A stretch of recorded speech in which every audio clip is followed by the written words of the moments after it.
N'oublie pas de t'abonner à la chaîne YouTube Togovi News.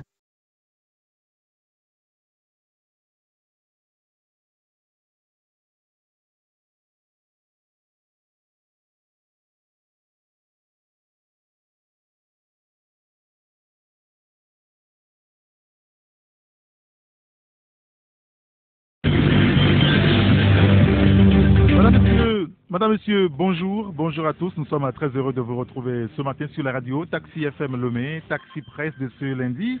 C'est avec Elom Atis Ogwe, le patron du journal La Nouvelle Tribune, Sylvestre Béni, le journal La Manchette, Abbas Issaka, le Mania Libéré, et Jacques Diakouti, éditorialiste. Ce matin encore, nous aborderons la question de la lutte contre la corruption. Le sujet demeure central depuis un bon bout de temps. Le mal est profond, il faut le dire, et touche la planète entière. Les finances publiques sont privées quotidiennement de milliards de dollars. Au Togo, pourra-t-on gagner cette bataille? Un cas d'effraie la chronique depuis quelques jours, celui de la nouvelle société cotonnière du Togo.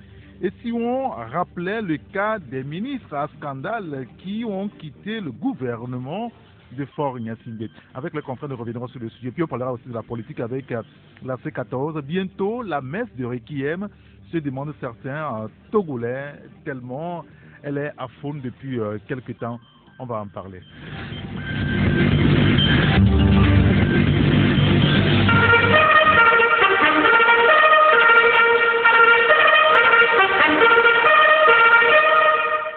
Retour en studio avec mon confrère pour l'instant avec nous, c'est Sylvestre Béni. Bonjour Sylvestre. Oui, bonjour Eric, bonjour à toutes et à tous. Vous allez bien? Non, comme poisson dans l'eau, pas dans n'importe quelle eau quand même. Pas dans l'eau bénite en tout cas. Voilà. Bon, d'accord, très bien. Écoutez, le temps que les autres confrères nous rejoignent en studio, je voudrais qu'on revienne très rapidement sur un sujet que vous avez abordé il y a quelques jours, c'est par rapport donc au dragage du 4e lac, parce que à la suite de votre article, il y a eu quand même beaucoup de publications qui sont revenues sur le même sujet par rapport donc à ça de Togo. Et vous aviez estimé dans une récente publication qu'il y a danger par rapport donc à l'environnement. Que se passe-t-il réellement, puisqu'il y a eu derrière un droit de réponse de ceux que vous doitez? Oui, il faut dire que nous avons quand même pris plusieurs mois pour investiguer sur le 4e lac et qui se situe donc au niveau donc de la zone communément appelée Zorobar et à Corée-Sewa. Et il est vrai que c'est un ouvrage qui est à côté, comme nous l'avons dit, et plus de 28 milliards de francs CFA, 28 milliards débloqués par l'Union européenne, et l'apport de l'État togolais de 7 milliards de francs CFA. Bon, avant le projet, il y a quand même eu du dragage, ne serait-ce que pour asseoir le projet. Mais plus tard, nous avons quand même constaté que la société, c'est-à-dire la société South Togo, qui était en amont donc, du projet, en plus ils avaient également contribué à asseoir le projet, continuer donc le dragage. Mais généralement, dans ce genre de situation, lorsque vous ne prenez pas un certain nombre donc, de dispositions, cela peut véritablement affecter les talus, parce que c'est les bétons sur lesquels le projet a été réalisé. En fait, ce sont des bétons qui sont, il y a quand même certains qui sont sous lagunaires et d'autres qui apparaissent. Et nous avons investigué là-dessus. Normalement, nous avons écouté le coordonnateur du projet sur la télévision nationale dans l'émission Togo en marche, qui disait justement que après la réception donc de l'ouvrage, donc on devait plus quand même continuer le dragage. Mais il s'est fait que cette société, Togo, qui était donc en amont du projet, continuait le dragage, et cela peut véritablement endommager donc le talus. Nous avons communiqué là-dessus, et il s'est fait que, vous savez, généralement, au niveau donc de la corporation, il y a également un problème donc de conscience, de sensibilité qui s'oppose. Lorsque l'un de vos confrères sort un dossier, il y a certains qui ma foi, je ne sais pas, en fait, dans quel intérêt vont peut-être voir, du moins, ceux que vous avez, ceux sur qui vous avez quand même communiqué, ils vont les voir, de serait-ce que peut-être pour vous contre-attaquer, je ne sais pas. il y a quand même certains spécialistes qui sont également dans la corporation, vous savez. Des spécialistes, vous avez dit? Oui, des spécialistes qui sont dans la corporation. Il suffit seulement que un de leurs sorte un dossier, donc ils sont là, ne serait-ce que pour contre-attaquer. Ils ne sortent jamais donc de dossier. C'est triste, hein. C'est lamentable pour cette corporation, mais on n'a plus rien. Donc nous avons sorti le dossier et puis la société a estimé qu'ils ont un accord de principe donc, du ministère de l'Environnement. Donc ils ont envoyé un droit de réponse que nous avons publié. Donc à chacun donc de voir ce qu'il en est. On reviendra sur le sujet là ultérieurement. C'est vrai que par rapport aux confrères, bon, voilà, souvent quand on en parle aussi, on évoque un titre ronflant de confraternité qui pour nous autres n'existe pas. Bonjour Jacques Diakouti. Bonjour Eric, bonjour aux auditeurs et auditrices de Taxi FM. Merci de nous avoir rejoints. Bonjour Elom. Bonjour Eric et bonjour Taxi FM. Abbas, bienvenue. Merci d'être avec nous ce matin. Bonjour Eric, bonjour à tous ceux qui sont déjà dans le taxi. Oui, ils sont là-dedans puisque la température est optimale à bord. Alors on va commencer avec d'abord la lutte contre la corruption. C'est un dossier assez vaste aujourd'hui et selon plusieurs statistiques, les économies africaines perdent des milliards de dollars quotidiennement au motif de cette corruption. Le cas qui est le plus évoqué ces derniers temps, on va l'évoquer, celui de la nouvelle société cotonnière du Togo.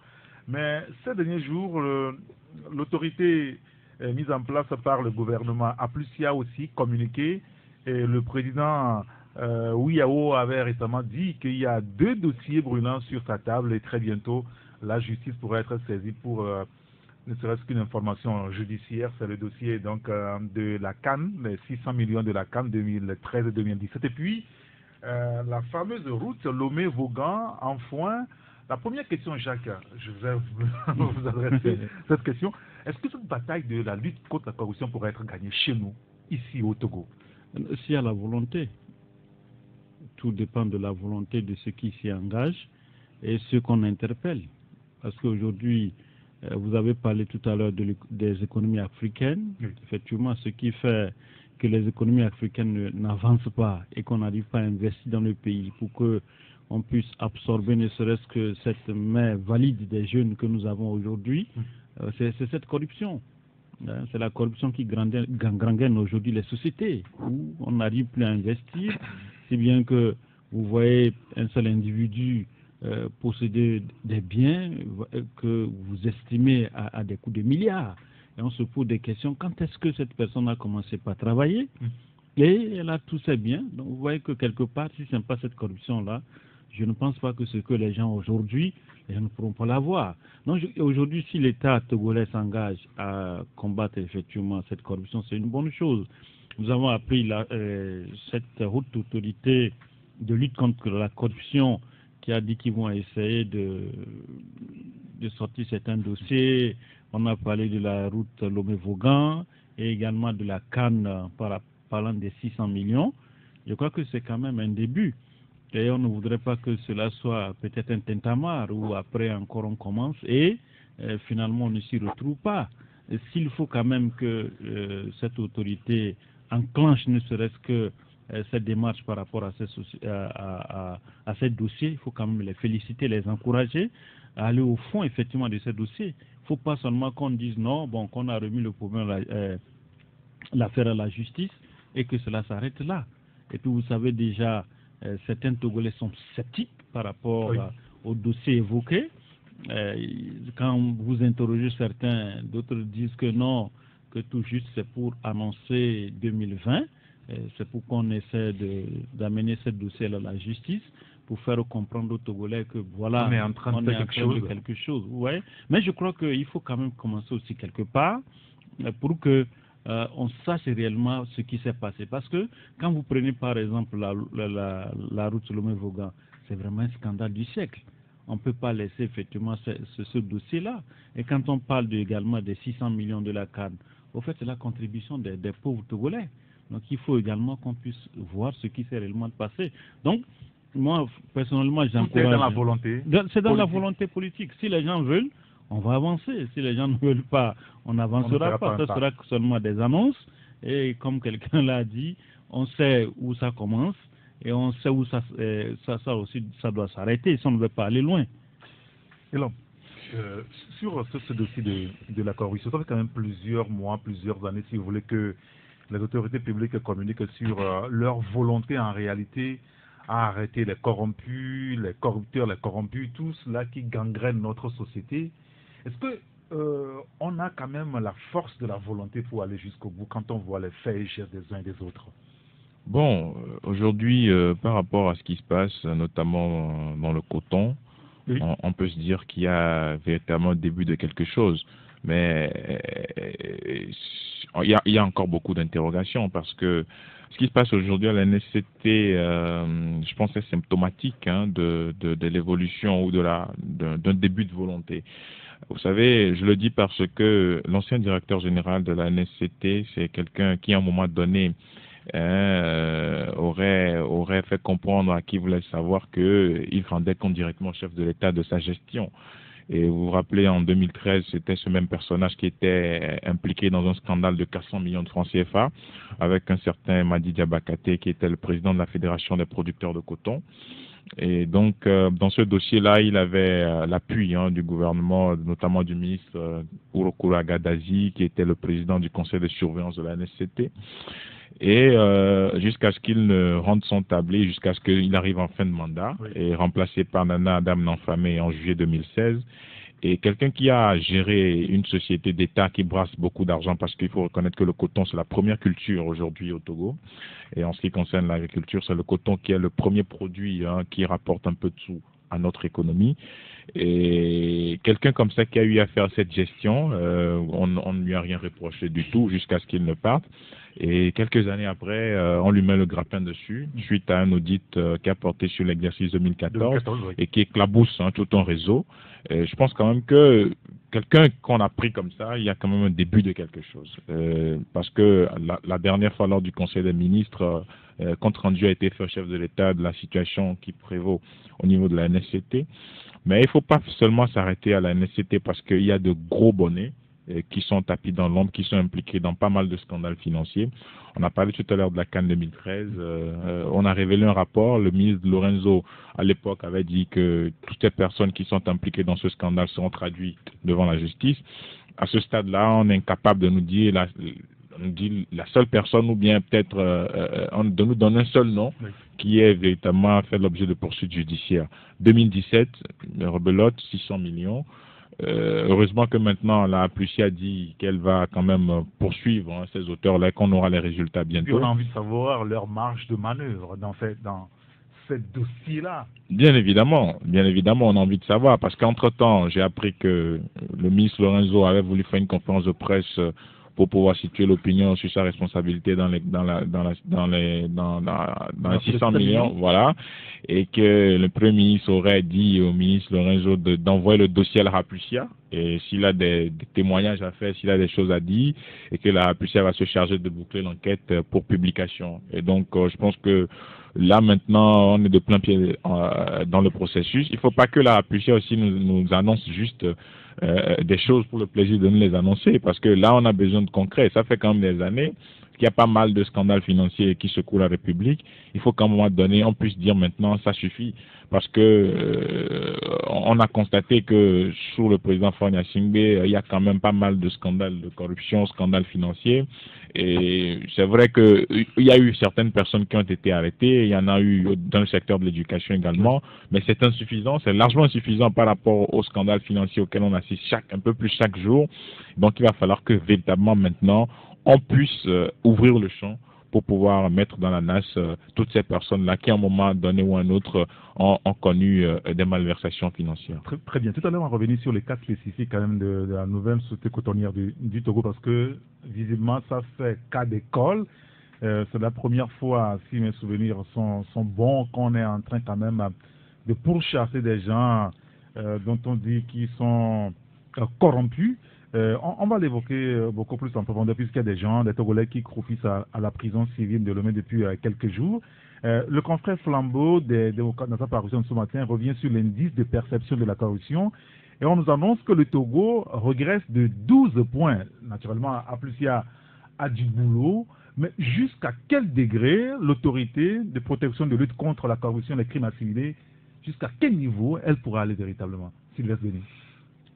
Non, moi, je me dis que même l'avènement de Appuya, parce qu'ils sont venus par un décret, là, moi, au tout début, j'étais sceptique parce que on l'aurait fait. Et c'était presque la même crainte au début avec la CVJR, parce que lorsqu'il s'agit d'un décret, ça veut dire qu'ils sont limités donc dans leur manière donc de procéder, dans leur manière d'action. Compte d'abord, voilà, avant de continuer l'action. Or, s'ils étaient institués par une loi, ils seraient libres donc de faire tout ce qu'ils veulent au-delà. Bon, ils ne seraient pas peut-être sous l'autorité, je dirais peut-être trop directe donc de l'État togolais. Ils auront quand même une marge, une grande marge de procéder. Maintenant, comme c'est un décret, ils sont limités. À chaque fois, ils doivent rendre compte avant donc de voir comment est-ce qu'il faut traiter le dossier.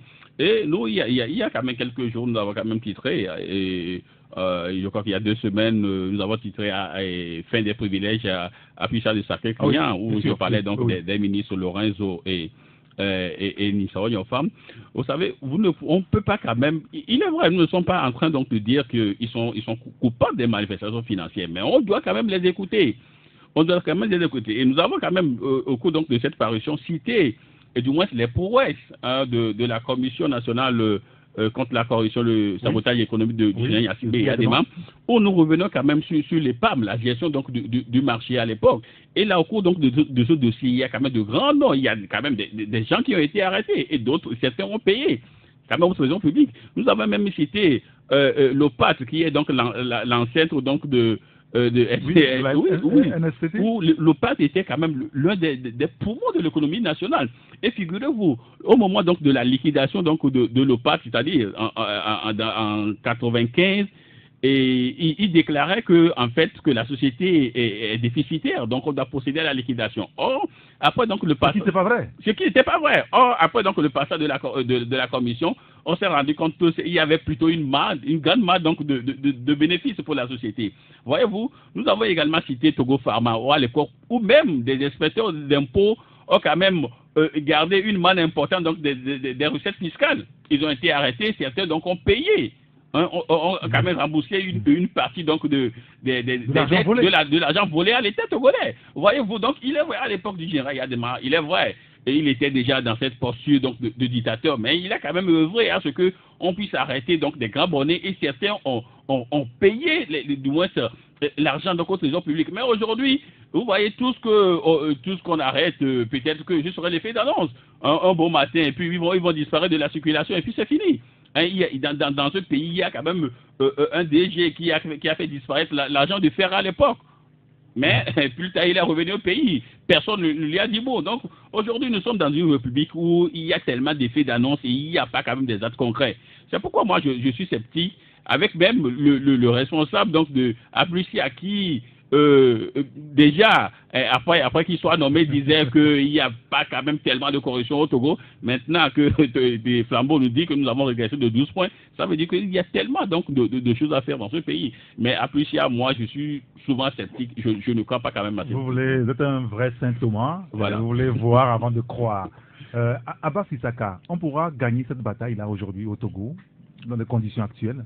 Ouais, on dit souvent, une institution ne vaut que par le courage de ses hommes. Donc si ceux-là qui sont là-bas ont le courage d'aller jusqu'au bout, ils iront jusqu'au bout. Et puis ils nous ont annoncé qu'ils vont saisir le procureur de la République. Aujourd'hui, si Aplusia prend les dossiers après les enquêtes, le rapport qui lui a été soumis, et prend tous ces dossiers et soumet au procureur, il appartient maintenant au procureur d'engager la poursuite. Si le procureur croise les bras, ce ne serait plus l'affaire de Aplusia. C'est l'affaire même là du procureur de la République qui n'a pas voulu faire son travail. Mais en même temps, parce que il y a aussi ce débat qui est venu ici, on en a parlé avec les confrères entre-temps. Pour traquer les voleurs de la République, est-ce qu'il faut avoir recours à une entité comme Aplusia? Que font les juges, les procureurs? J'ai envie de savoir. En fait, peut-être que moi j'ai constaté que les juges ont failli à leur mission. C'est pour cela qu'on a mis en place cette autorité. Parce que c'était la même chose. Au temps des Adema, on avait mis cette commission de lutte contre la corruption et qui s'est contenté seulement de prendre les petits voleurs en laissant les gros poissons parce qu'on disait que le gros poisson ne pouvait pas rentrer dans le filet. Et aujourd'hui, on ne faut pas qu'on assiste à la même chose. C'est pour ça que j'ai dit tout à l'heure, il faut le courage, quel que soit même si c'est un décret ou bien c'est une loi, c'est le courage de ces hommes. On a vu des gens qui sont devant des institutions, à la tête des institutions, et qui ont le courage et la volonté d'aller jusqu'au bout de leur logique. Ils n'ont qu'à aller, parce qu'on les a mis, on les a placés pour ça. C'est pour un travail qu'on leur a donné, puisque ils n'ont pas d'un moyen coercitif pour amener les corrompus à rembourser ce qu'ils doivent à l'État. C'est le pouvoir judiciaire qui a le pouvoir coercitif. C'est lui qui peut dire, bon, vous avez, après les enquêtes, voilà, vous venez répondre, parce que ceux-là, on dit, quand on les a inculpés, quand on les a accueillis, ils disaient qu'ils n'ont rien pris. Par exemple, la route Foulomé en Vaugan, là, le monsieur dit que lui n'a rien à se reprocher dedans. Donc, il n'a qu'à aller répondre devant la justice, parce que le dossier est déjà instruit au niveau de Aplucia. Aplucia dit, je vais remettre. Donc, aujourd'hui, il appartient au procureur de la République d'engager des poursuites. Et effectivement, les Togolais sauront se situer, sinon ça ne pourra pas. Hein. Autant de Yadema, vous n'allez pas voir quelqu'un commencer par faire un building sans qu'il n'y ait pas d'enquête en dessous. Aujourd'hui, tu vois des gens construire des buildings, ça ne fait que pousser n'importe comment, sans aucun. C'est tout comme c'est un laisser-aller, et chacun peut faire ce qu'il veut. C'est tout un laisser-aller. Mais autant de Yadema, si vous commencez même par faire un building, on va mettre des gens à vos trousses pour savoir d'où vous détenez cette fortune. Vous êtes le problème, est-ce que ce n'est pas beaucoup plus aussi au niveau des nouveaux riches?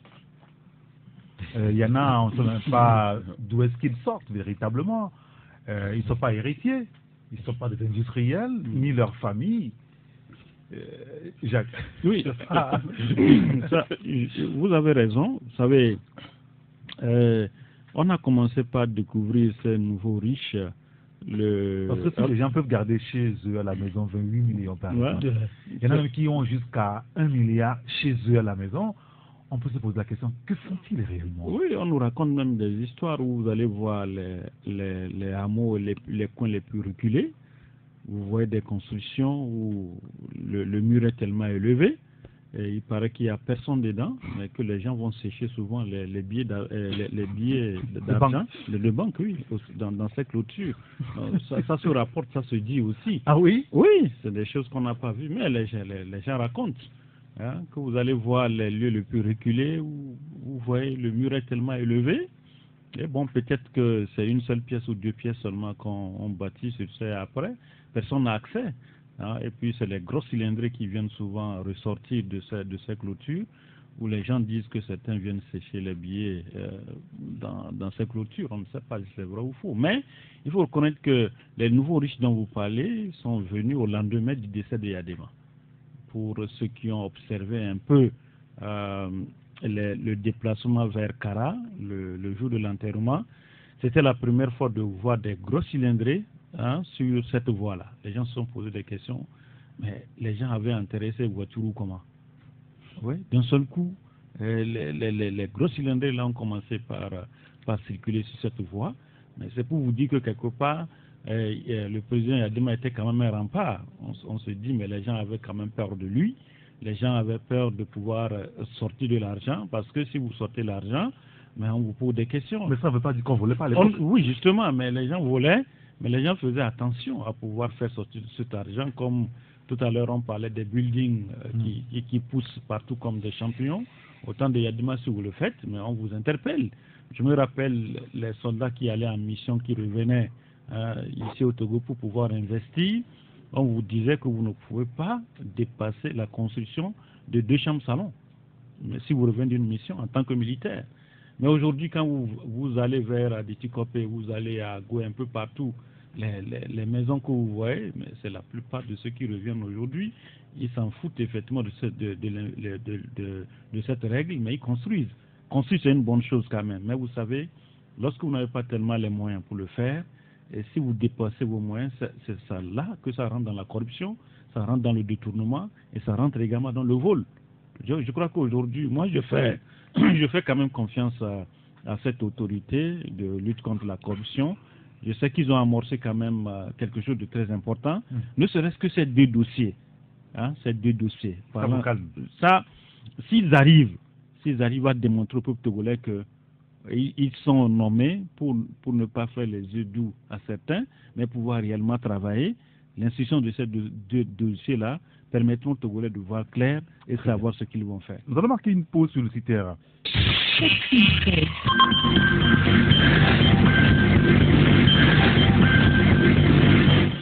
Retour en studio avec Ava Fissaka, Sylvestre Denis, Jacques Zakouti et l'homme Atis Ogoye. Je voudrais qu'on revienne très rapidement sur le cas de la nouvelle société cotonnière du Togo où des malversations ont été remarquées sur l'exercice 2014 et au moins 7 de nos compatriotes sont à la prison depuis la semaine dernière, il me semble mercredi passé ou mardi, c'est pas trop. Est-ce à dire que les entreprises publiques au Togo sont corrompues ou la corruption y règne et rampe? Bon, en réalité, il faut nous dire pour véritablement être au fait de la situation dans toute société d'État. Oui. Comme ça se passe au niveau de la NSCT, il va falloir que toutes ces entreprises publiques et parapubliques soient auditées pour qu'on sache véritablement ce qui se passe. Parce que on a des informations, oui, mais il va falloir qu'il y ait des preuves aujourd'hui qu'il y a eu véritablement des tournements de fonds malversation financière, comme c'est le cas à la NSCT, où il y a eu un audit en bonne et due forme par l'inspection générale d'État qui révèle plutôt des anomalies, tant dans la gestion financière de la boîte que dans l'attribution des marchés publics sur un certain nombre d'années. Donc aujourd'hui, ce qui se passe clairement au niveau de la NSCT est quand même un révélateur du malaise qui couvre dans cette boîte-là. Vous savez que depuis 2016, il y a une nouvelle façon de nommer le directeur général. Le directeur général de la NSCT est maintenant nommé pour un mandat de 3 ans renouvelable une seule fois. Et ça, c'est quand même, ça traduit tout par rapport à l'importance de la boîte, par rapport à la carrure de la boîte. Donc le directeur général fait 6 ans. S'il fait 3 ans et qu'il a la confiance de ses pairs, il fait un autre mandat de 3 ans. Et donc celui qu'on a présentement, il est arrivé en juillet 2016. Et donc cette année, probablement son mandat va finir, il va faire ses 3 ans, il boucle ses 3 ans. Et donc la charge reviendra à ses supérieurs hiérarchiques de lui renouveler leur confiance ou de lui dire que non merci, c'est bon. Mais aujourd'hui, ce qui se passe là, c'est quand même, c'est une grande surprise. Et puis on a constaté qu'il y a un certain nombre d'affinités au niveau de cette boîte-là, où vous avez aujourd'hui quelqu'un et sa femme qui sont pris, le directeur administratif et financier et sa femme qui se retrouvent aujourd'hui en prison. Vous avez le président du conseil d'administration qui est le secrétaire d'État aux finances qui en même temps a pour neveu le directeur administratif et financier. Et donc il y a quand même beaucoup d'affinités dans la boîte. Le président du conseil de surveillance, d'habitude c'est le ministre de l'Agriculture. Oui. Et voilà un peu. Donc c'est quand même une affinité qui s'est développée dans la boîte où il y a des clans qui sont clairement partager certains avantages, certaines responsabilités, des marchés également, parce que dans le processus, même dans le rapport d'audit moi je n'ai pas eu copie du rapport d'audit, mais les informations que nous avons eues par rapport à cela, on a parlé également de l'attribution des marchés publics, notamment des engrais, et où il y a quand même une grosse pointure du monde des affaires togolaises, togolais plutôt, qui a également postulé, qui s'est retrouvé sur le carreau dans ce processus-là, où on a attribué le marché à un étranger. Donc on nous a appris que d'habitude, c'est l'habitude de la maison, sur un certain nombre d'années, d'attribuer des marchés publics. À une seule personne? Non, pas une seule personne, mais à des étrangers. Ah, d'accord. Voilà, c'est-à-dire à des groupes étrangers, à des institutions étrangères ou à des sociétés étrangères pour faciliter la rétrocommission, en fait. Donc, on a appris un certain nombre de choses relatives à cette période-là. Et maintenant, quand ça a commencé, d'abord, c'est la brigade anticorruption qui a débarqué chez des gens au domicile de beaucoup de personnes. On a appris qu'il y aurait une perquisition de 8 millions en espèces au domicile d'un cas de la société. Il y a quand même beaucoup d'informations. Et donc, lundi, tard dans la soirée, on a déposé 7 personnes au total à la prison civile de Lomé, et c'était quand même, nous on a appris personnellement que les gens étaient vraiment surpris, et des gens qui étaient même dans le lot, ils étaient vraiment surpris qu'on ait déposé à la prison civile de Lomé, si bien que leur entourage a commencé par appeler pour dire que non, nous, notre ami, notre parent, il est crime dans cette affaire, et nous on ne peut pas établir... Est-ce qu'on peut soupçonner la guerre des clans en réalité, parce que dans ce genre d'affaires, quand il y a trop d'intérêts, on ne peut pas négliger. Oui, c'est pas négligé, mais qui a donné l'ordre de faire un audit? D'abord, il faut partir de là. Si compte rendu a été fait en conseil des ministres au chef de l'État, ça veut dire que c'est le chef de l'État qui a demandé qu'on puisse faire un audit.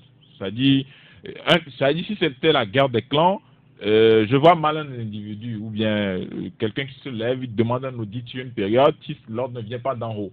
Parce que dans cette structure-là, la façon dont je l'ai présenté tout à l'heure la structure, c'est difficile pour quelqu'un de faire auditer son prochain. Parce que la personne qui demande l'audit n'est pas lui-même clean. C'est la façon dont j'ai présenté l'architecture où il y a tellement d'affinités, où la femme du DAF est employée, mais a également une société qui est prestataire de la nouvelle société côtière du Togo. Et donc, il y a tellement d'anomalies dans cette boîte que, franchement, il va falloir maintenant mettre un coup de balai dans la maison. Alors, parce qu'aujourd'hui, il va falloir véritablement que le chef de l'État puisse mettre un terme à ses affinités et étendre l'initiative aux autres sociétés. Ah oui, c'est ce que je voulais dire. Abbas Issaka, si on faisait autant dans plusieurs sociétés étatiques et parapubliques, par exemple. Public et parapublic. Oui, ben c'est ce que tout le monde souhaite, parce qu'on ne peut pas s'arrêter seulement à la NSPT. Vous savez, avec cette société de coton-là, je pense que c'est le nom seulement qui a changé. Au pattern, Sotoko, oui. Tout ça là, parce que c'est les mêmes qui vont continuer par croire que les paysans, lorsqu'ils font du coton là, il ne faut pas que ça leur profite. Et qu'il faut en profiter par rapport aux engrais et autres, qu'ils s'écrivent même des marchés, ils ont des neveux qui donnent des marchés aller pour commander des engrais, aller venir vendre aux paysans ou bien venir vendre à l'État pour aller. Donc tout ceci là, c'est de la pagaille et de la bouillabaisse qu'il faut revoir cette situation, faire de telle sorte que au moins les sociétés, surtout les sociétés cotonnières là, puissent aussi, que les paysans puissent manger par rapport à ce qu'ils donnent. Donc par rapport aux autres sociétés, si on étendait cette situation, parce que on risque d'arrêter tout le monde. On risque d'arrêter parce qu'aujourd'hui, ce n'est pas seulement au niveau de la SCT que ça existe. Il y a beaucoup de choses. Est-ce que nous avons une fois ici eu des rapports d'audit de beaucoup de sociétés d'État ou para-étatiques? On n'en a jamais eu. Aujourd'hui, on dit qu'aujourd'hui c'est au niveau du coton qu'il y a problème. Et quand on va dans les autres, peut-être que ce serait pire. Pour les cotonniers, là, c'est peut-être que la montagne qui cache l'iceberg. Ce n'est qu'une montagne qui cache. Donc, il faudrait qu'on étende cette situation à toutes les sociétés d'État, puisque toutes ces sociétés d'État et para-étatiques, c'est l'argent du contribuable togolais qui gère. Et si on se tait là-dessus et qu'on s'arrête sur une seule société, c'est qu'on n'a rien fait. On dirait que c'est peut-être qu'on a vu certaines personnes dans ces sociétés qu'elle est braquée. Donc il faudrait que ça soit étendu à d'autres sociétés et qu'on sache qu'on fait vraiment du vrai travail. Et même Apricia aussi peut aller lorgner du côté de toutes ces sociétés étatiques et para-étatiques qui ne font même pas de... On ne sait pas comment la Cour des comptes aussi travaille par rapport à ces genres de choses. Alors voilà, ça fait plusieurs structures en réalité. Si elles fonctionnent très bien, devrait nous éviter à revenir tout le temps sur la question de la corruption dans notre pays. Vous parlez de la Cour des comptes. Aujourd'hui, est-ce qu'il ne faut pas mettre en branle véritablement toutes ces structures-là pour qu'on puisse quand même, peut-être, à défaut d'arrêter la corruption, la réduire au maximum? Oui, moi je crois qu'il faille tout de suite auditer quand même, du moins c'est une majeure partie des sociétés d'État, parce que aujourd'hui, vous savez, c'est connu de tous qu'au niveau donc de la NSPT, les gens ont été arrêtés. Oui, maintenant, au niveau donc d'autres structures, je vous dis que les gens ont commencé déjà pas mettre des garde-fous. Les gens ont commencé peut-être pas faire disparaître certaines factures ou autres. C'est possible. Vous ne soyez pas surpris que peut-être un beau matin, on vous apprend que peut-être le matériel informatique de telle société a brûlé, est parti en feu. Parce que les gens vont déjà commencer par se mettre à l'abri. Donc il faut tout de suite effacer les traces. Donc c'est le lieu de quand même d'inviter l'État togolais à procéder rapidement à l'audit donc de ces sociétés étatiques là pour qu'on puisse savoir qui fait quoi, parce que moi au-delà de ça, je vois beaucoup plus l'effet d'annonce. On me dira que je suis souvent sceptique au moment. Vous savez, 2009 c'est une année charnière de 2020. Oui. Et puis l'État togolais peut également s'offrir sur cela pour une communication politique, hein, pour dire oui, nous avons commencé par traquer les corrupteurs, les corrompus. Ça veut dire que nous faisons bien, il y a quand même une gouvernance saine, donc accordez-nous encore un mandat de plus en 2020, vous verrez qu'ils seront tous arrêtés. Non, vous savez, c'est également une communication politique. Ça peut être une communication politique, et je veux dire que c'est presque une communication politique parce qu'il ne s'agira en réalité qu'un effet d'annonce. Vous verrez que ça ne va que se limiter à ces 7 personnes-là qui sont presque devenus des boucs émissaires, et puis il y a les gros qui sont là. Si l'État togolais veut véritablement qu'on puisse croire à ce qu'ils font aujourd'hui, mais commencez par les deux ministres. Commencez par les deux ministres, Lorenzo et le ministre Lorenzo et il y a ministre qui parle de 4 ministres, parce qu'on parle d'Agadazi, de Diatou. Justement, parce que Agadazi, c'est son ministère en réalité, c'est lui qui a quand même géré ce portefeuille-là.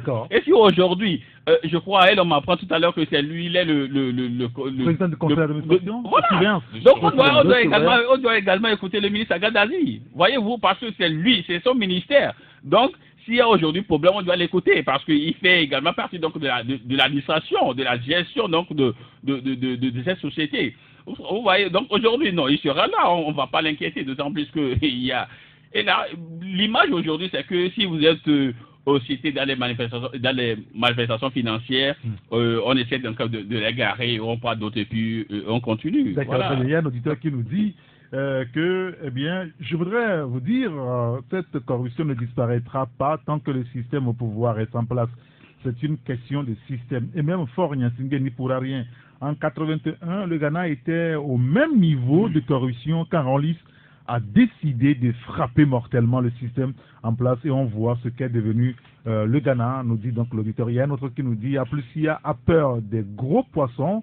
Où sont les auteurs de paradis fiscaux qu'a décrié les journalistes entre-temps? Eh bien, voilà, donc, ça me fait de l'auditeur. Mais je disais que, et justement, vous avez bien fait d'aborder le sujet, c'est par rapport aux ministres. Il y en a qui ont quitté le gouvernement, on disait presque que ce sont des ministres à scandale. Alors, sont-ils partis sans qu'on ne sache réellement ce qui s'est passé sous leur gouvernance? Non, je crois qu'on ne peut pas dire qu'ils sont partis. Voilà qu'aujourd'hui, la question de pouvoir peut-être comparaître devant la justice fait son chemin. Je crois qu'aujourd'hui, si on prend le cas du ministre Lorenzo, qui a géré pour le sport, on prend le ministre Agadazi, qui a géré l'agriculture. Il y a beaucoup de projets à ce niveau. Hein. Voilà. On prend le ministre, par exemple, M. Ninsao, qui a géré la route Lomé-Vaugan.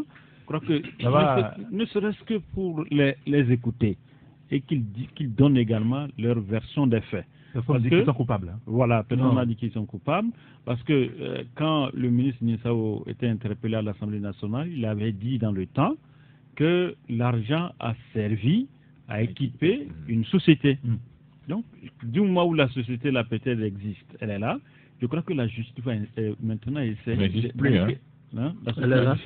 Elle est là. Oui, elle est là. On peut quand même l'avoir. Je crois que la justice peut enquêter que la société existe ou pas. La justice va nous situer. Mais au-delà de ça, moi je crois qu'aujourd'hui, il est important que pour prendre à bras le corps ce problème de la corruption et du détournement, il est important, lorsqu'on veut nommer par exemple une personnalité à un poste, il faut quand même, le premier jour que la personne doit prendre fonction, qu'elle déclare ses biens. Et là, vous touchez un point assez justement, sensible. Que la personne déclare ses biens, on sait que lorsqu'il prenait la fonction... Au Togo, presque personne ne déclare ses biens. Oui, mais je crois que si on veut vraiment combattre, efficacement la corruption et il faut qu'on le fasse. On sait que le jour que tu as pris par exemple fonction, tu es rentré avec une Peugeot 405. Et si demain, tu te retrouves par exemple avec un parc ou un garage, hein, ou peut-être de 10 à 20 véhicules, mais Eric, là il faut aller comprendre. Non, mais on peut pas ils n'ont pas 20 véhicules, ces gens-là qui font l'État. Mais il y en a qui ont des garages. On a appris qu'un ministre, à lui seul, il a 2 lots collés. C'est rempli de véhicules? C'est rempli de véhicules. Oui, donc c'est pour vous dire que quelque part... C'est la location. Voilà, si ça commence comme ça, on sent que ça sent quelque chose. Hein, ça sent la corruption, ça sent le détournement. Et à partir de là, cette personne peut être interpellée. Donc je crois que si on veut vraiment combattre cette corruption-là, déclarons d'abord les biens. Le jour que tu prends, par exemple, fonction, on fait l'enquête. Par exemple, on a appris que quand les membres de la haute autorité de lutte contre la corruption allaient prendre fonction, il paraît qu'ils ont déclaré leurs biens. Au niveau de l'hôtel. Voilà, au niveau de l'hôtel aussi, ça se fait. Donc je crois que si on commence comme ça... Il ne reste que le chef de l'État.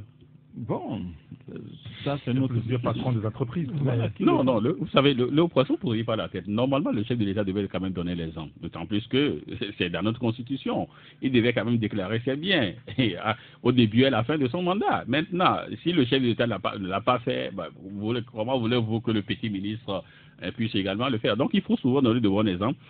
Malheureusement, c'est cela, ils sont là, ils sont partis, bon, ils sont là, personne ne va les inquiéter. Peut-être que en 2020, au prochain gouvernement, peut-être que le ministre Lorenzo, le ministre Nyofan vont encore revenir au gouvernement. Et puis là, ça continuera de plus belle. Personne ne va les inquiéter. Puisque l'impunité là, c'est parce que c'est encouragé quelque part, sinon on ne comprend pas qu'il y a des ministres qui... dans les années passées, on a constaté même qu'il y a des ministres qu'on a sautés, sans comprendre, sans motivation, sans aucun mobile, mais finalement on les a ramenés encore dans le gouvernement.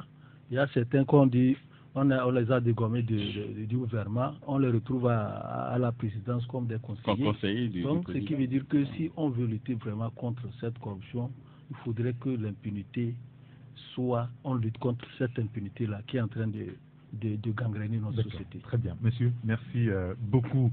On va aborder un autre sujet. On parlera tout à l'heure de la consommation au Togo. On en a parlé avec les confrères la semaine passée, notamment la promotion même de la consommation locale et surtout par rapport donc à tout ce qui s'est dit ces derniers jours, le riz birman qui n'est pas bon en Guinée, qui heureusement qui serait bon au Togo. Puis il y a le confrère Flambeau qui a sorti en fin de semaine dernière cette affaire liée donc à un supermarché. Alors nous on se pose la question finalement, est-ce qu'il faut continuer par faire confiance à ceux qui sont censés contrôler la nourriture pour nous? Mais avant on va parler politique. Juste un mot sur la C14 aujourd'hui qui devrait avoir beaucoup de soucis. La C14 a annoncé un conclave pour demain, mais selon les informations, on va devoir attendre encore 2 jours pour pouvoir avoir cela. Et puis il y a des gens qui s'annoncent. Le CAR qui a adressé un courrier qui ne viendra pas à ce conclave. Il y a Santé du peuple qui ne participe plus depuis un moment à la réunion de la C14. Le cas de MCD, on le connaît. Philbert Atisso qui, sur les médias, ne se retient pas quand même pour apporter des stockades à la C14. On se demande combien sont-ils aujourd'hui encore. Est-ce que bientôt on aura à faire la messe de Requiem de la C14 Elop? Non, je pense qu'on va inexorablement vers la messe de Requiem de la coalition, parce qu'aujourd'hui, quoi qu'on dise, la coalition est à l'agonie.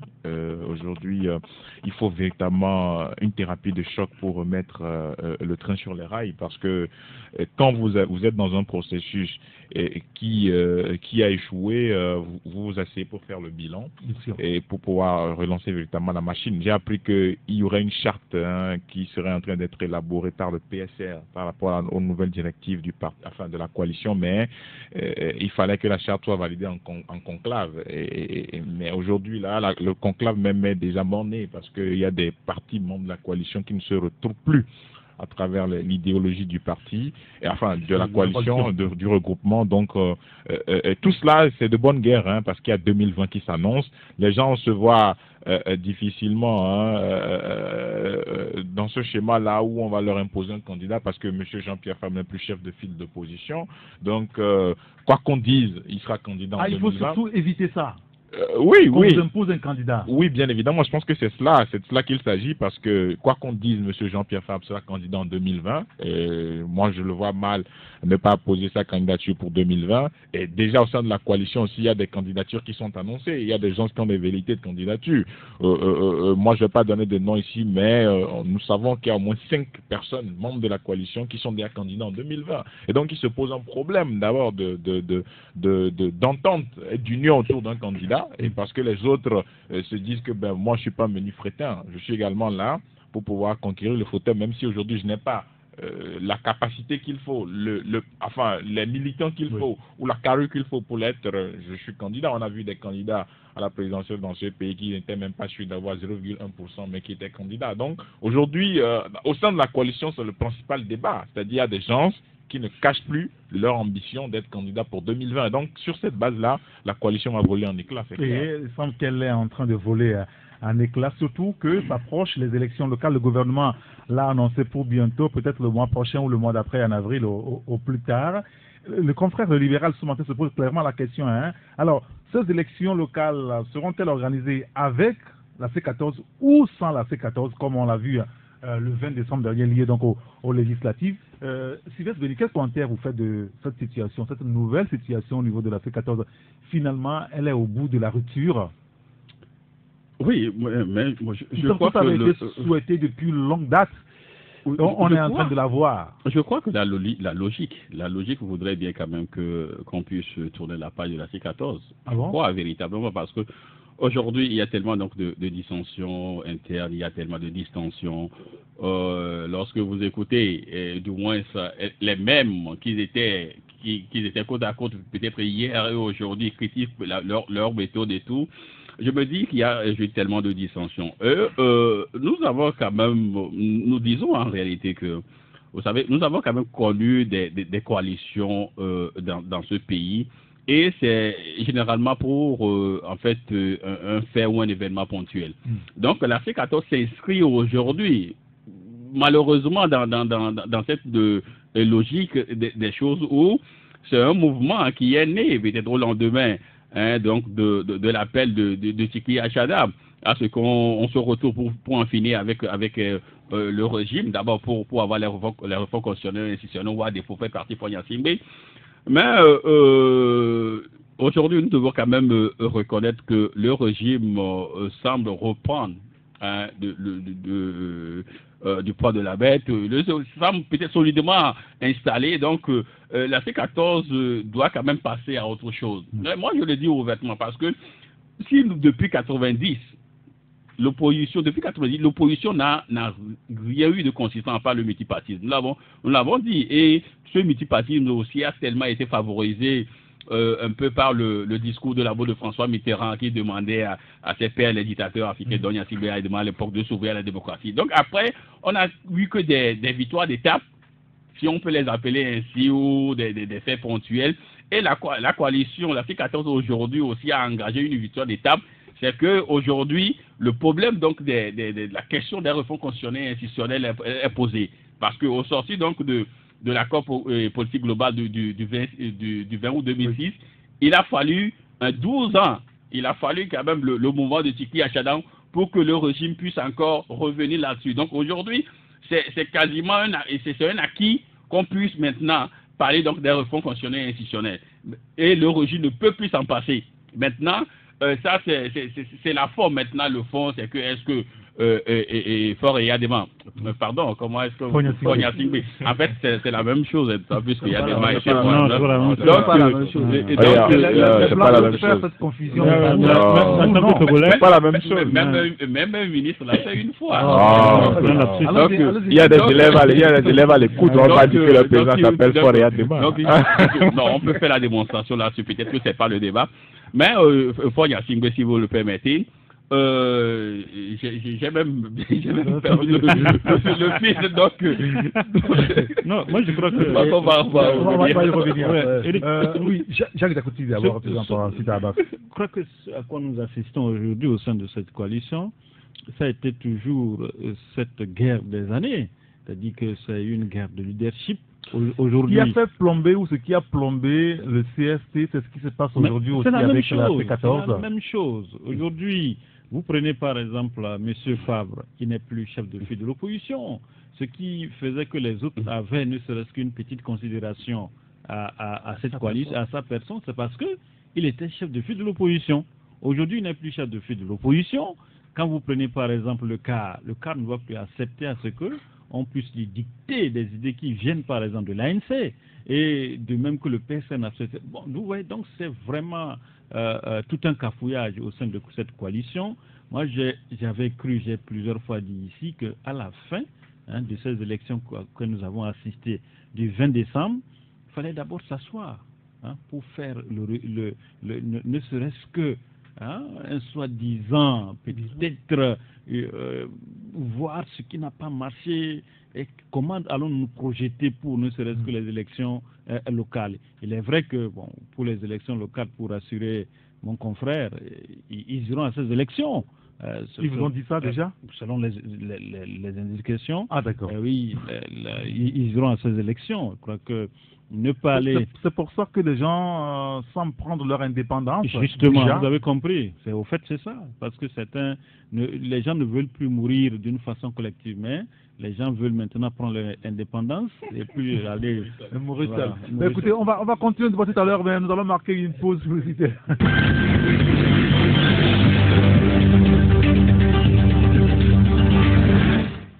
Il est 12h03 sur Radio Taxi FM Lomé. Vous écoutez Taxi Presse avec Sylvestre Béni, Abbas Issaka, Jack Jakouti et l'homme Atisogbe. Avant de les retrouver pour poursuivre le débat, nous sommes en liaison avec la rédaction de Taxi FM. Et qui est-ce que nous avons? C'est Amen Assignon. Bonjour Amen. Bonjour Eric Gator. Nous sommes très heureux de vous avoir. Vous êtes au programme pour Taxi Midi, 12h45. Quel est le contenu de votre journal, Amen? Eric, des Togolais récompensés pour leur patriotisme, initiative à mettre à l'actif du mouvement patriote togolais. La première édition, c'était samedi, on en parle dans Taxi Midi. On évoquera aussi le franc CFA avec le professeur Kako Nubupo. Il est d'ailleurs l'invité de Taxi Midi. On le suivra en fin d'édition. Et puis sport, championnat de football de première division. Les résultats de la 16e journée à 12h45. Une 16e journée émaillée d'incidents à Dapaon et à Kabou. Très bien, on vous retrouvera à 12h45 pour le développement de tous ces titres.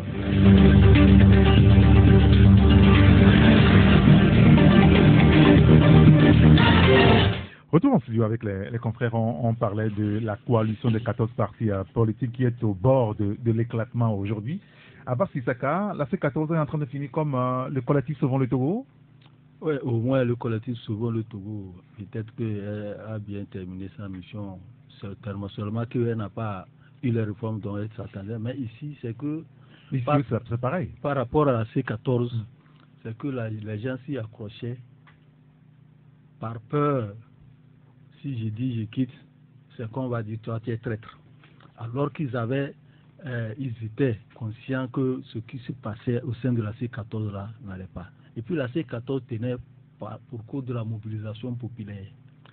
Vous avez vu qu'à la fin, après les élections du 20 décembre, on a voulu dire que ça va devenir un grand mouvement citoyen. Et que la C14 va faire affaire avec la société civile, les religieux et tout ça. Pourquoi cette idée n'a pas marché? C'est parce qu'on a vu que la C14, la stratégie qu'elle adopte, n'est pas la meilleure pour aboutir au bon résultat, puisqu'on ne peut pas faire depuis le 19 août 2017 jusqu'à ce jour, faire une révolution, disons soit une sorte de révolution pour demander le retour à la Constitution de 92, les réformes, le vote diaspora, et finalement pour ne rien obtenir dans tout ça et arriver avec une assemblée dont on connaît actuellement la composition. Donc la population ne peut pas être d'accord par rapport à cette lutte-là. On a fait, et il y a eu des propositions, même des projets de loi qui ont été soumis à l'Assemblée nationale. Peut-être que la C14 elle croyait avoir mis un pied sur quelque chose. Oui, mais aujourd'hui, si la C14 disparaissait, qu'est-ce qu'on aura encore en face du régime de Faure Gnassingbé? Seulement, il n'y aura pas de coalition. Il n'y a pas un danger? Non, il n'y a pas de danger. Il n'y aura plus de coalition encore parce que les coalitions, on les a connues depuis 90 jusqu'à nos jours. C'est qu'il y aura des partis de l'opposition, des partis politiques de l'opposition. Il y a ANC, il y a PNP. Il y a ces partis politiques qui sont dans l'opposition. Seulement, ils ne peuvent pas passer. C'est tout comme quand vous prenez la C14. C'est tout comme un panier à crabes. Quand vous prenez le FDR et le CAR qui sont dans cette C14 et qui ne se parlent pas. Quand vous prenez le MCD... Mais ils se disent bonjour quand même. Ils ne se parlent pas. Le MCD et puis le PNP qui ne s'adressent pas par la parole. Vous croyez que ça va marcher ainsi? ça ne peut pas marcher, c'est un panier à crabe. Donc ce qui veut dire que ça va finir mal, c'est que chacun n'a qu'à prendre son indépendance et aller tel que ça se passe, parce qu'on verra celui-là qui va pouvoir, parce qu'aujourd'hui on parle de PNP qui est le chef de file de mobilisation. S'il revient pour faire sa mobilisation, c'est qu'il y aura une opposition en face, parce que même avec la coalition, le pouvoir est habitué aux stratégies des coalitions que nous avons connues. Mais si c'est un parti qui part seul, vous croyez que si, entre-temps, lorsque Achadam est sorti le 19 août, si Jean-Pierre Fabre n'était pas chef de file de l'opposition, il allait appeler de venir prendre la lutte? Il n'allait pas rappeler grand frère viens. Il allait continuer seul. Parce qu'il sait que c'est lui qui a engagé la lutte seul. Il ne va pas associer quelqu'un d'autre. C'est parce que Jean-Pierre Fabre était là, il a dit bon, viens prendre la lutte. On va aller ensemble. Mais finalement, il lui a donné la lutte. Et c'est devenu un problème. Il y a une réaction d'un auditeur qui nous dit que la rupture de la C14 est causée par la politique de PNP qui se désolidarise par les marches de la coalition. Donc les autres partis de la coalition font que copier le PNP. Alors le PNP est à l'origine de tout ça, nous dit l'auditeur. Alors vous pouvez aussi nous envoyer des messages pour commenter ou donner votre point de vue sur le sujet que nous débattons. Tout à l'heure on a parlé de la corruption. Là on est en train de parler de la politique avec la C14 qui est au bord de la rupture. C'est le message WhatsApp ou SMS sur le 90 111 49 62. 90 111 49 62 à 12h25 minutes. Tout à l'heure, on vous donnera la parole au téléphone. Ce sera sur le 93 96 99 99 ou le 99 20 09 59. Oui, Sylvestre. Oui, en fait, moi, je voulais quand même qu'on comprenne ce matin, c'est que en réalité, c'est pas une question donc d'élection qui divise au sein de la coalition, parce que il est vrai. Mais c'est le sentiment qu'on a aujourd'hui quand même. Hein? Non, en réalité, c'est pas ça. Vous savez, c'est des dissensions internes, parce que les gens ne se côtoient plus. Les gens ne partagent plus la vision donc de la coalition. C'était comme ça il y a bien longtemps quand même. Voyez-vous, donc aujourd'hui, quoi que non, que c'est le PMP, la NC ou le MCD, c'est que l'opposition est encore minée par ces vieux démons-là, où chacun se croit leader, où chacun, il y a cette crise de leadership qui mine encore la coalition, parce que chacun se croit plus intelligent que l'autre. Voyez-vous, c'est le nœud du problème, parce que, entre-temps, vous savez, il y a quand même le cas qui a quand même envoyé une lettre à la coalition au moment, donc au plus fort temps de la crise, où il demandait à ce que le cas n'a pas été suivi. Et plus tard, il y a aussi le PMP qui se désolidarisait également de la coalition parce que ça ne rentrait pas dans leur vision. La NC qui a toujours ou veut toujours se taire la part du lion au sein donc de la coalition. Donc il y a tellement donc de choses. Non, il y a tellement donc de choses aujourd'hui qui fait que même la dernière fois, il y a une lettre qui a circulé sur la coalition où c'est en fait un militaire ou un cadre du CAR qui avait balancé donc un cadre donc de l'ANC qui avait balancé donc la lettre que le CAR a envoyée à la coalition. Mais moi je me dis que c'est ADC. C'est ADC parce que peut-être que c'est pour livrer le CAR elle avait dit populaire. Donc voyez-vous, donc aujourd'hui il n'y a plus d'osmose, il n'y a plus d'harmonie entre les gens. Donc il vaut mieux qu'on passe l'éponge là-dessus, qu'on passe à autre chose, c'est ce que nous disons. Parce que du moins le navire est en train donc de prendre l'eau. Donc inutile encore de vouloir sauver cela, alors qu'il y a des échéances devant. Au moment où UNIR est en train donc de passer à 2020, où même le candidat déjà est presque en train d'être positionné, nous sommes là, c'est pour mener donc à sauver donc la coalition. Non, passons à autre chose. Peut-être qu'on peut avoir encore d'autres coalitions qui vont peut-être qui auront l'assentiment donc du peuple, le peuple sera encore derrière eux. Donc oublions la C14 et avançons. Il y a un auditeur qui nous dit, même si le RPT UNIR fait tout pour diviser la C14, nous, peuple togolais, c'est ce qu'il écrit, maintenant notre lutte et ça doit aboutir. Mais je vous fais savoir que les partis politiques au sein de la C14 n'ont pas perdu leur idéologie politique, nous dit donc l'auditeur. Alors, la question c'est, que se passera-t-il après que la C14 aurait disparu? Ces membres ne sont pas à l'Assemblée nationale, donc ils sont tous des partis extra-parlementaires. Ça veut dire qu'ils n'auront pas droit au chapitre. Non, mais c'est clair. Et ça, c'est le prix du boycott. En tout cas, moi, je n'ai pas de compassion envers qui que ce soit, parce que on a bien dit sur ce plateau. Non, franchement, non, je n'ai pas de compassion avec qui que ce soit. On l'a bien dit sur ce plateau, par rapport à la stratégie adoptée à l'époque.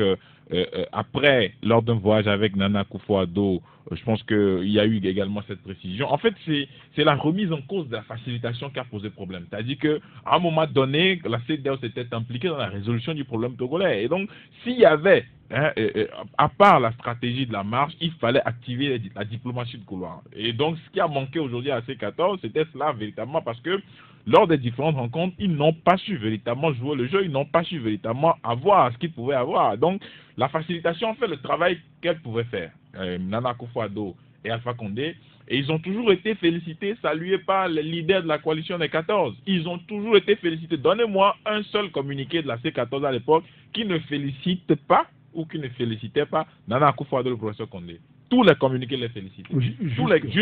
Jusqu'au jour où on a été aux élections. Et non, jusqu'au jour où il y a eu cette marche où on a brandi une pancarte, des pancartes où on a insulté toute la communauté internationale. Finalement, à ce moment-là, on a vu venir la super chérie. Oui, mais à un moment donné, il faut reconnaître que les acquis qui ont été obtenus, c'était grâce à ces deux facilitateurs également. Et donc, ce qui a manqué véritablement à ces 14, c'était quoi? C'est-à-dire qu'on fait un chapelet de revendications, mais asseyez-vous pour faire le bilan.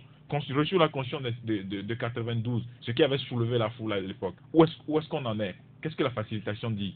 On coche.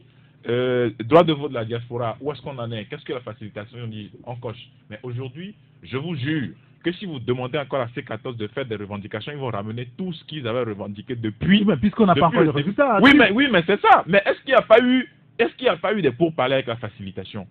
Qu'est-ce que la facilitation dit sur ce cas? Est-ce qu'un expert n'a pas travaillé pour proposer des réformes constitutionnelles et institutionnelles? Oui, mais ça n'a pas été suivi. Oui, ça n'a pas été suivi, mais au moins il y a eu des avancées. Aujourd'hui, c'est elle-même qui a commandé tout ça. Voilà, maintenant il faut aujourd'hui faire un plaidoyer pour qu'on puisse véritablement avoir cela. C'est-à-dire qu'il faut... Auprès de la CEDEAO? Non, pas auprès de la CEDEAO, mais moi je ne suis pas politique. Oui, mais ceux qui sont passés pour avoir la CEDEAO, ils savent vous passer pour avoir ce qu'ils peuvent avoir. Donc aujourd'hui, si on peut avoir les réformes, mais c'est tout ce que nous demandons, les réformes constitutionnelles et institutionnelles. Mais aujourd'hui, le prix du boycott, on a vu où est-ce que ça nous a emmené. On en est là aujourd'hui à se poser des questions. Mais ceux qui sont dans la C14, vous voyez tout ce qui se passe. Mais ils sont où? Mais quel est aujourd'hui leur pouvoir par rapport au débat politique? Mais c'est ça la question. Il y a un auditeur qui nous dit, malgré tout ce qu'on dira de près ou de loin, que pensons-nous de ce pauvre peuple pris de liberté et fatigué de ce régime?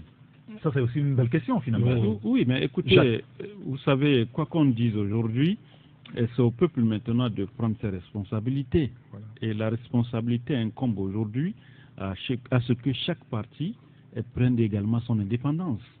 Et par rapport à cette indépendance, si chaque parti... Ouais, ils étaient déjà indépendants avant d'être dans la coalition. Non, ils n'étaient pas indépendants. Non, avant d'être dans la coalition, cette partie était indépendante. Oui, mais nous avons vu que depuis qu'ils sont restés dans cette coalition, on a vu ce qui s'est passé.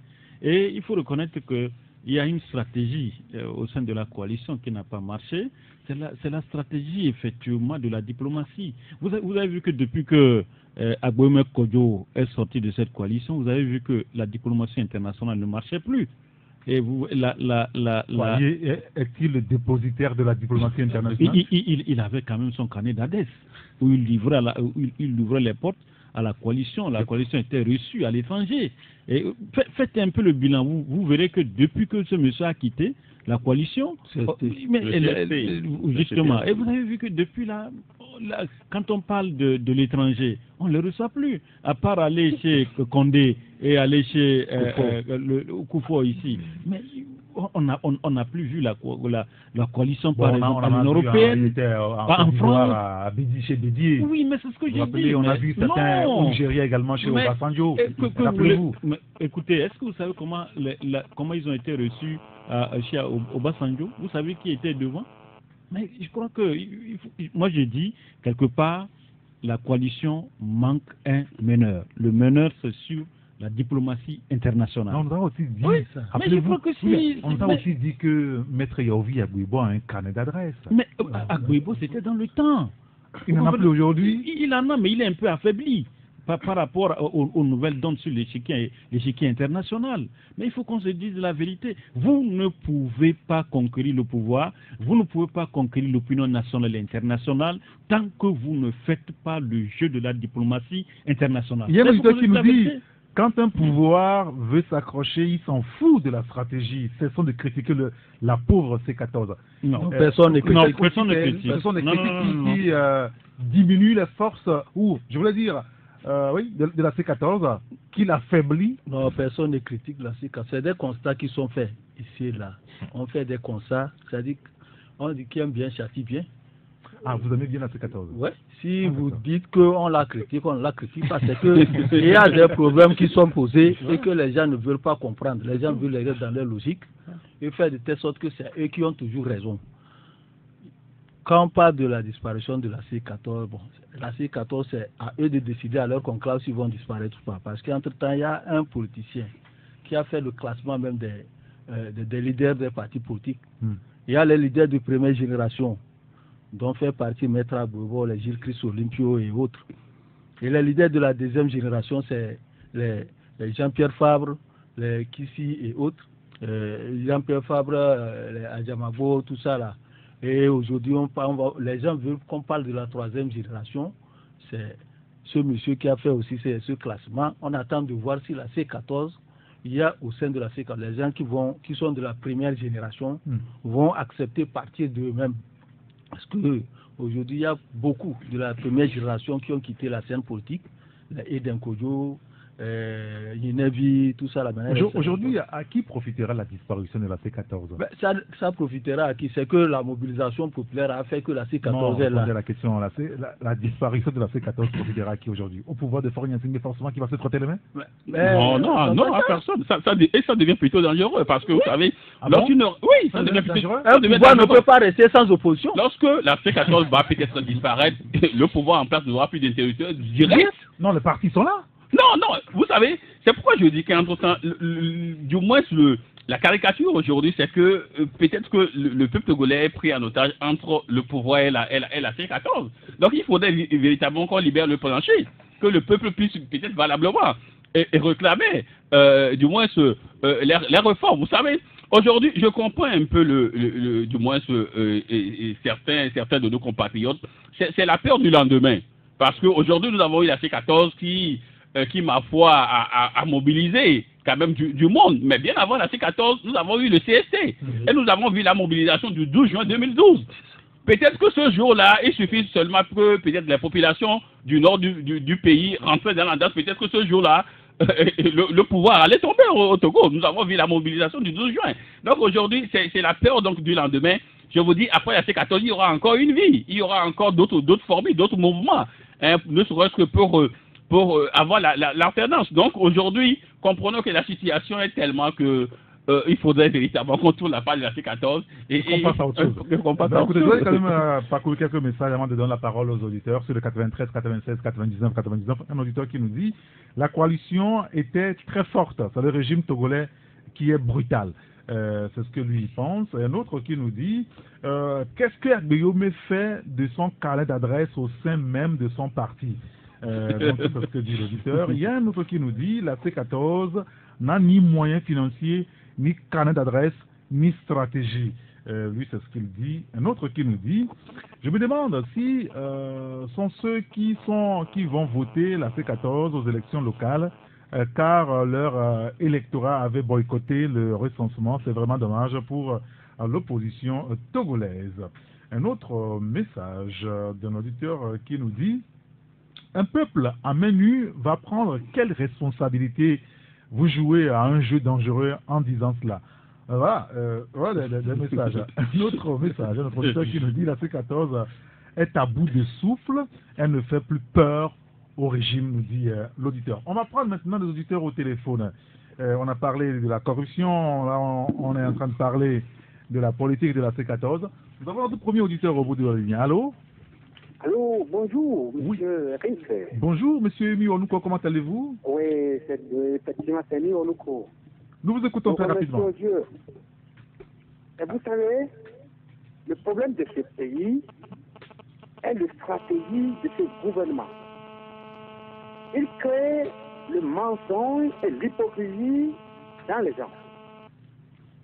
Tout de suite, il y a certains qui sont avec vous là-bas, ils le félicitent, le menteur de soi. C'est ce qui est dangereux pour ce pays-là. Ils félicitent les menteurs de soi. Mais pourquoi féliciter un menteur de soi? Hein? Mais moi, je n'arrive pas à comprendre.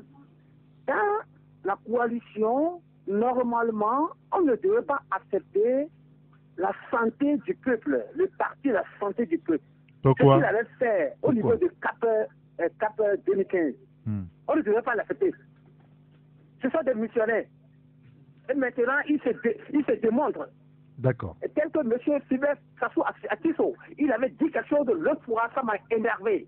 Que c'est ça qui fait que tu seras forcé de t'approcher à certains de unis, des barons de unis pour avoir de l'argent pour diriger ton parti.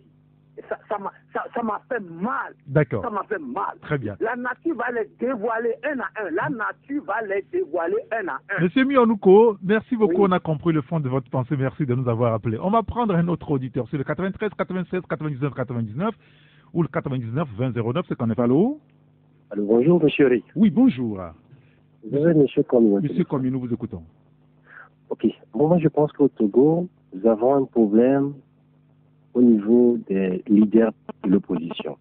Ils n'ont pas assez de stratégie et la diplomatie manque. Je pense que les confrères ont évoqué ces problèmes. Maintenant, il ne faut pas que des gens disent qu'on s'attaque à la C14. C'est une réalité. Quand on prend les moments de collectif sur le Togo, c'est les mêmes leaders de cette C14 qui s'opposaient à la CFC et qui disaient que même s'il n'y a pas de réforme, ils iront aux élections, à l'élection présidentielle.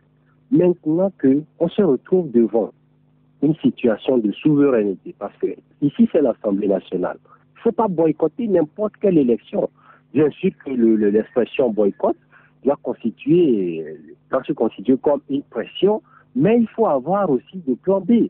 Lorsque Macron a fait le tour du Ghana, en passant par le Nigeria, la C14 devait comprendre que, voilà, il est allé pour casser les choses. Donc, il devait changer de langage. Mais malheureusement, tel n'a pas été le cas. Est-ce qu'aujourd'hui, avec tout ce que ces députés qui ont passé à l'Assemblée, est-ce qu'ils ont profité de leur temps pour mettre en place une base solide? Non. Quand vous allez dans les villages, dans les hameaux les plus reculés, lorsqu'on organise des élections, l'opposition n'a pas ses représentants dans les bureaux de vote. Et c'est de là que ça commence. Les gens sont là, ils ne trouvent pas à manger dans les bureaux de vote. Et vous pensez qu'on ne va pas les donner à manger pour qu'ils sacrifient le vote?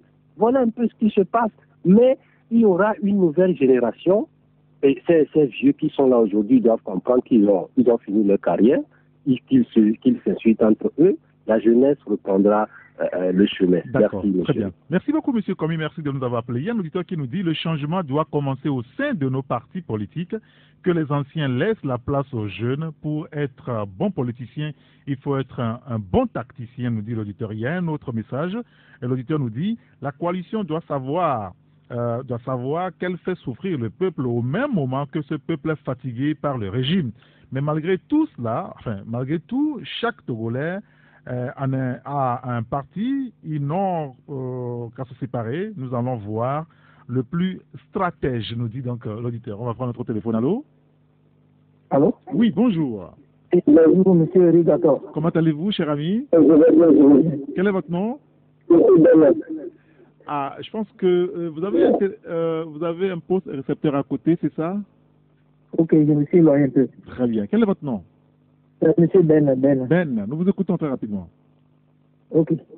Donc, par rapport à l'édition, je voulais faire savoir, pardon, à vos amis qui sont là-bas, que la lutte du Togo maintenant, ce n'est pas question de leader politique, quoi là.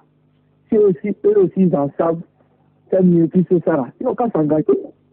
Moi, tout le temps, je vous suis, les gens font le politique, la tête à toi, c'est ce qu'ils pouvaient faire. Oui, Ben. Oui. Ce sont des journalistes qui analysent, qui analysent. Attendez, Ben, attendez. Ce sont des journalistes qui sont en studio, qui se prononcent sur des sujets. Alors, nous vous donnons, vous aussi, l'occasion que vous vous prononcez sur le sujet, tout simplement. Ça fait 50-50. Merci beaucoup, Ben. On a compris l'essentiel de votre pensée. Allô? Bonjour. Bonjour, Daïsi, comment allez-vous? Ça va. Nous vous écoutons. Voilà, quand c'est comme ça qu'on est dans une mission interactive, oui. Une des débrancher ça. Ça nous ruine. Je pense qu'on a un problème de liaison avec vous. Nos appels tombent sur le fax. Oui. Ça nous enlève du tout, quoi. Voilà. Et dire d'être constant dans vos analyses. Daïsi, je pense que la liaison avec vous n'est pas bonne du tout. On a du mal. Hein, oui. C'est curieux. Quand on le fait exprès, hein. Non. Quand j'appelle, c'est jamais bon. Oui, c'est bon, voilà. pas tout le temps, mais... Bon. Oui, allez-y, là, ça revient. Je veux dire, il faut que vous, les journalistes, quand vous êtes membre du gouvernement... Je pense qu'on a du mal à vous entendre parfaitement en antenne. Oui, bien sûr, ça se dégrade. Merci beaucoup, je pense que vous allez devoir appeler sur l'autre numéro. Allô? Allô, oui, c'est Komlavi. Monsieur Komlavi, vous allez éteindre le poste récepteur qui est avec vous, s'il vous plaît. Oui, c'est fait. Nous vous écoutons. Oui, bonjour. Bonjour. Je salue aussi la réalité de cet après-midi. Oui. J'aimerais dire que le problème de la C14 est un problème que tous les gens savent déjà. Depuis toujours, lorsqu'il y a des problèmes, et les journalistes, bien l'opinion les interpelle pour résoudre ces problèmes, la solution c'est que c'est le pouvoir qui serait dans l'ombre et qui a envie de tirer les ficelles. Si depuis que les PLP commençaient à réaliser et les situations commençaient à les interpeller, ils avaient accepté de ce problème, aujourd'hui, ils ne sont pas là. Mais ils ont refusé, tout ce qu'ils savent comme réponse, c'est que c'est le pouvoir qui est derrière tout ceci. Je pense qu'il va s'arrêter et penser autrement à cette situation pour qu'on ait la paix dans ce pays. Très bien. Merci beaucoup, M. Komlavi. Merci de nous avoir appelés. On va prendre un autre auditeur. Mais avant lui, il y a un message qui nous dit « La lutte sera maintenant dans la main de la société civile. Tikpi Yachadam a fait une erreur en ralliant Fabre à sa cause. » Allô? Ah, il est parti l'auditeur là. Un autre qui nous dit « Pourquoi ne pas critiquer la C14? Voulez-vous qu'elle persévère dans ses égarements ?» s'interroge l'auditeur. Allô? Allô, bonjour. Oui, bonjour. C'est M. Komi qui revient. En fait, je voudrais profiter pour dire ceci à nos frères auditeurs, que le débat contradictoire reste une priorité dans la politique. Il ne faut pas que des gens disent qu'on critique la C14. Non, c'est une réalité. Le peuple togolais a tellement aimé le populisme de la sorte que... Ah, on a perdu M. Komi. Très bien. Un autre message qui nous dit « Je ne comprends pas les journalistes togolais », nous dit l'auditeur. Qu'est-ce que la C14 pouvait faire selon vous devant un régime qui ne comprend que le langage de la violence? Laissez la C14 tranquille. La disparition de la C14 sera d'ailleurs une bonne chose pour la lutte démocratique. La disparition de la C14 représente plutôt un danger pour le pouvoir. Vos analystes ne l'ont pas encore compris. Vos analystes ne l'ont pas encore compris. D'accord, très bien. Un dernier auditeur au téléphone. Allô? Allô? Bonjour. Bonjour. Bonjour. C'est M. Théodore. Monsieur Théodore? Oui, je vous appelle d'abord Théodore. Alors, M. Théodore, vous avez mis votre téléphone sur écouteur, enfin, comment on dit, sur main libre, c'est ça? Ok, oui, ça va maintenant. Vous désactivez ça, vous éloignez de votre poste récepteur pour que nous ayons un meilleur confort à l'antenne, s'il vous plaît, M. Théodore. D'accord, merci bien. Nous vous écoutons je disais vraiment par rapport à les autres l'ont déjà dit. Allô? Nous vous écoutons, Théodore. Oui, je ne sais pas pourquoi les gens n'aiment pas qu'on critique l'accès C14. Moi, depuis le début, je n'avais pas confiance à cette coalition-là parce qu'il y a vraiment des gens, je ne sais pas s'il faut dire, il y a des traîtres dedans et eux-mêmes ne le savent pas. Mais aujourd'hui, nous sommes face à l'évidence. Je ne sais pas pourquoi, c'est un échec caractérisé. Aujourd'hui, ce qu'ils voulaient, on a dit on veut le retour à la Constitution de 92. Échec. Tout ce qu'on devait avoir, nous n'avons rien eu. Ils ont fait tout ça là. Je ne sais pas pourquoi ils veulent encore rester dedans. Pour faire quoi? Nous avons les élections présidentielles dans quelques mois, je peux dire, dans un an. Et aujourd'hui, ils sont encore là. Ils veulent toujours qu'on dise la C14 a fait de bon, de mal, je ne sais pas. Il faut qu'ils comprennent. Ils n'ont qu'à laisser cette histoire de coalition et laisser les gens aller seuls et travailler. Sinon, s'il faut sortir le Togo dans ça, je crois que rien ne marchera. Merci beaucoup Théodore, merci de nous avoir appelés, passez une excellente journée. On va lire deux, trois messages avant de donner la parole au confrère, on va conclure rapidement. Un auditeur qui nous dit, la C14 n'a jamais fait peur au régime RPT Unir. C'est une opposition sans stratégie, une opposition qui ne cherche seulement que le trône. Preuve, les élections législatives du 20 décembre, ils se sont montrés très faibles, nous dit l'auditeur, et notre qui nous pose une série de questions à laquelle on ne peut pas répondre. Qui est l'initiateur de la C14? Quel est le but de cette coalition? Nous dit donc l'auditeur. Un autre qui nous dit, je vous félicite pour l'analyse que vous faites sur le plateau. Moi, je serai à la place des leaders de la C14 que je démissionnerai car ils ont failli à leur mission. Quand on parle de la démission de certains ministres qui faillent à leur mission, c'est valable également pour nos leaders de la C14. Et ce dernier message, de l'auditeur qui nous dit, quand vous êtes dans un groupe et certaines personnes quittent derrière vous pour aller chercher des mallettes d'argent, comment ce groupe pourrait être soudé? Ça a toujours été le rôle d'un parti dont on va taire le nom. Vous demandez la réflexion de votre maison à la personne que vous combattez. Comment pourrez-vous faire la pression sur cette personne? C'est dommage. Ce que je sais, celui qui délivrera le Togo n'est pas parmi tous ceux qui sont dans la C14, nous dit donc l'auditeur. Monsieur, un commentaire très rapide. Et là, moi, je reviens sur je reviens sur une question pertinente d'un auditeur qui demandait à savoir quel est le but de la C14. Voilà, il a tout dit. C'est-à-dire, quel était l'objectif de départ? En même temps, c'était connu, hein. C'était de faire quoi? On fait ramener la Constitution 92, on fait voter la diaspora. Maintenant, si on ne peut pas avoir ça, on fait partie fort bien filé. Il y a même un mémorandum de la coalition. Il refléterait les revendications. Bon, maintenant, non, les revendications, c'était pas l'objectif de la. Bon, en fait, maintenant, à ce stade-là, quel bilan on peut faire de tout cela? Donc, si les responsables de la coalition sont à l'écoute, moi, je les invite à faire une introspection, à revenir sur les fondamentaux de la coalition et à se donner véritablement du temps pour réfléchir aux objectifs qui sont atteints ou non. Il nous semble que c'est pour cela qu'ils veulent organiser donc leur conclave qui est reporté sur jeudi prochain. On aura forcément l'occasion de revenir sur tout ça. Oui, moi je crois qu'au-delà même de ce conclave, il faut nécessairement que tous les partis politiques se retrouvent et qu'ils aillent à ce que moi j'ai toujours appelé les états généraux de l'opposition togolaise. Il urge aujourd'hui que l'ensemble des partis politiques, pas seulement ceux de la C14, ils n'ont qu'à aller à des états généraux.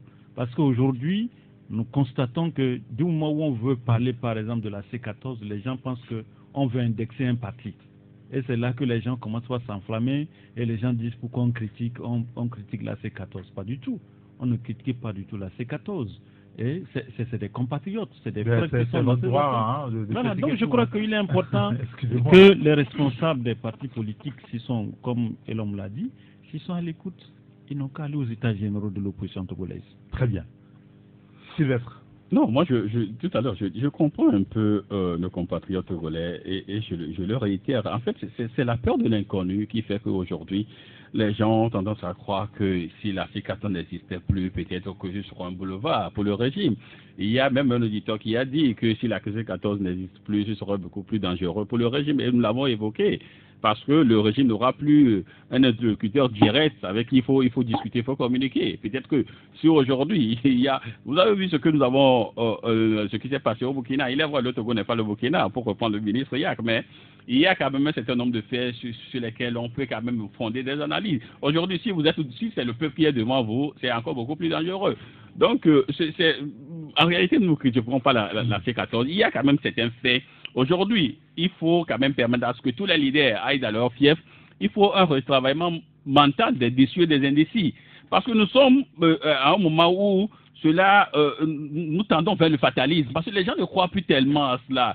Il y a le lacisme qui est là. Donc, si aujourd'hui, cette C14 avec les récifs de Bas-Quartier que nous voyons aujourd'hui contribue peut-être à démobiliser plus la population. Donc, si ça n'est ainsi, donc passons l'épaule sur la C14 contre d'autres formules pour la lutte. Parfait.